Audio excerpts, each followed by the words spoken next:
Well, I don't think it's the toolbox leaking. Anybody want to take a guess what's leaking? Of course.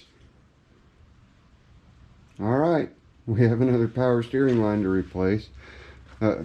Running out of replacing lines here. Now it's the front line. The back line we already replaced, and it's okay. But now I have a hole on the back side of that line right there. It's right down there, but on the back side of it that you can't see. So, yeehaw, get to replace another one. Kind of changed my plans for the day, or for a little while anyway. It's early. So what was I going to do, and what am I still going to do? Well, I have all this wood out here that I need to get moved over to Jeff's, and I've got the bucket, but the bucket's not good for moving a bunch of pieces at one time. But they do have loader forks available, and I've looked at quite a few of them. They're all made basically the same way. So I'm going to mimic the designs that I see online and make my own. And I'm actually going to use parts of a trailer, full box frame, box tube.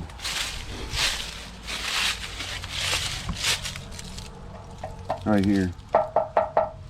Nice, good, thick, heavy 1976 American steel. So I'm going to cut a section out, and when I cut that section out, I'm going to make 2 forks out of that section so that I can go in and just scoop up the wood to load it onto my trailer. And that's what this morning's plans were going to be. But I guess this morning I'm going to replace a line here real quick. Then we'll get on to making those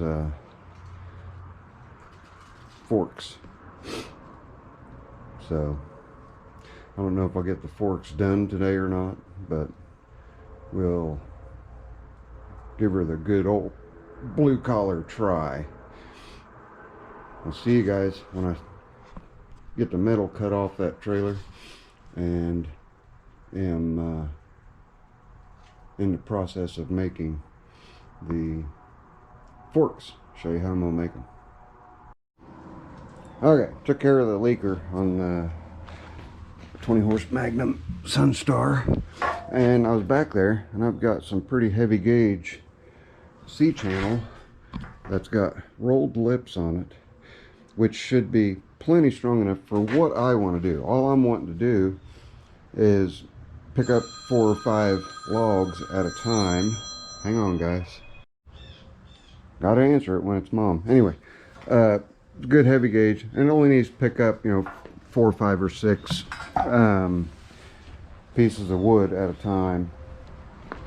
I'll show you what I'm talking about here. Not necessarily these huge pieces, be one at a time with the big pieces, but piles that are stacked up against the fence. Like I can get 3 of these on there, or I can get, quite a few of these on there, as well as quite a few of those right there. So that way I can just drive them up onto the trailer, dump them off, and then take them over to Jeff's with the loader and just unload them the same way. That way I'm not having to do a bunch of heavy lifting. He's getting free wood, so I want to make it as easy on myself as I can too. So I'm gonna get to figuring and get to cutting and get to building. That piece that's in there is 8 feet long, so I'm just going to cut it dead in half and then make the upper brackets to bolt to the bucket. That'll pinch the bucket and hold the bucket, or hold the forks on the bucket. That bucket right there. And make us just some quick little generic forks. Another thing that I was getting ready to do is this piece of steel here. I'm bending 45 degree here and 45 degree here because that shelf right there, it's okay on this side. It's a leaner on this side. It's leaning out really good, so I need to brace that up. I just noticed, excuse me, I just noticed that today. So and I'll be able to use the bed of the smithy to jack that up a little bit, just so that it's secure. Okay, we're back after a couple interruptions. I was talking about getting that shelf shored up so that it wouldn't come down on its own. So I'm making that bracket over here. I'll get that done real quick, and then I'll lop that in half. I'll drag the bandsaw out. It's right here. Easy enough to get to. I'll just wheel it on out here. Cut that in half. And then we'll use some relatively heavy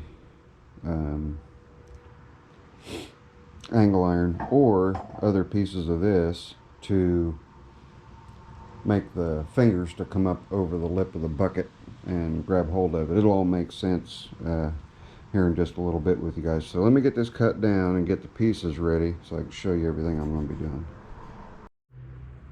Alright gang, been hard at it. I've got one firmly mounted to the bucket, and I took a piece of that perforated, blew through 2 holes through here, big fat washers, clamp that down real good, and in order to secure it, I'll show you what I did up underneath here. See if we can get a look. You can see right here is a bolt, and I welded a nut to the bottom side of this channel here. The welding a nut to it allowed me to screw the bolt in and tighten it and clamp. You can see a little bit of the bolt right there.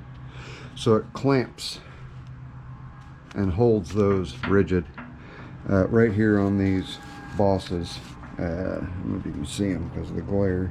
These right here. And the bolts are long enough that I can move them in and out and clamp on just the bucket itself. But I think it's going to work for my purposes. I'm going to see how much of an issue I have with digging into the ground. If I have a big issue, then what I'll do is I'll just pie cut out right here. I'll bend this down and then I'll re-weld it here so that the forks have a taper going down. You see what I mean?